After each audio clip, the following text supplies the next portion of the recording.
સુરતમાં આરટીઓનો ટેક્સ નહીં ભરનારા બસ માલિકો માટે મોટી કાર્યવાહી કરાઈ હોય તેમ 2 બસ માલિકોની મિલકત પર બોજો પાડવામાં આવ્યો છે।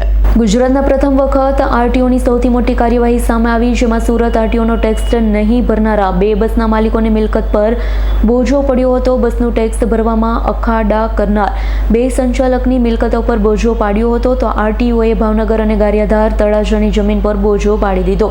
બસ માલિક ગોરધન રોયનો 1.30 કરોડ, રમેશ વગાસિયા 45.39 લાખ રૂપિયાનો ટેક્સ બાકી હતો। અનેકવાર નોટિસ આપવા છતાં આરટીઓનો ટેક્સ ન ભરતા હોય, જેને લઈ આખરે આરટીઓએ માલિકીની જમીન પર બોજો પાડી કાર્યવાહી હાથ ધરી।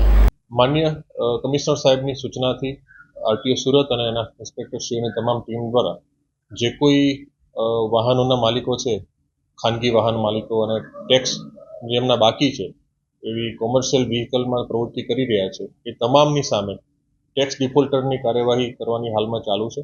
જે લોકોનો ટેક્સ ભરવાનો બાકી છે એ લોકોને અમારી વિવિધ ઇન્સ્પેક્ટરોની લગભગ 13 જેટલી ટીમો અત્યારે કાર્યરત છે અને એ ટીમો દ્વારા ટેક્સ ભરવાનો બાકી હોય તેને ડિટેન કરવાની કાર્યવાહી હાલમાં ચાલુમાં છે।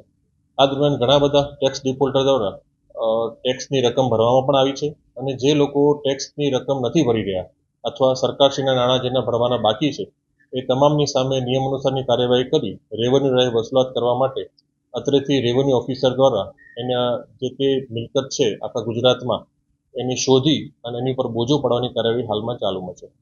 એ દરમિયાનમાં વિવિધ 2 એવા ઈસમો સામે એના જે કોઈ સરકારી નાણાં છે વસૂલાત માટેની મુદ્દલ અને જો સમયસર એ ભરવામાં નહીં આવે તેમના વ્યાજ સહિતની વસૂલાત કરવા માટેની કાર્યવાહી અત્રેથી ચાલુ છે અને એ બાબતમાં એમની જે કોઈ પ્રોપર્ટી છે એનામાં શોધખોળ કરી અને પ્રોપર્ટીમાં બોજો દાખલ કરવામાં આવેલ છે।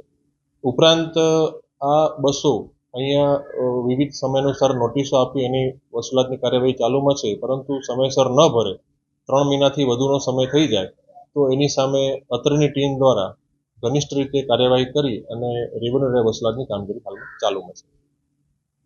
Bureau report S9 news Surat. અમારી તમામ માહિતીથી અપડેટ રહેવા માટે જોડાયેલા રહો S9 ન્યૂઝ સાથે।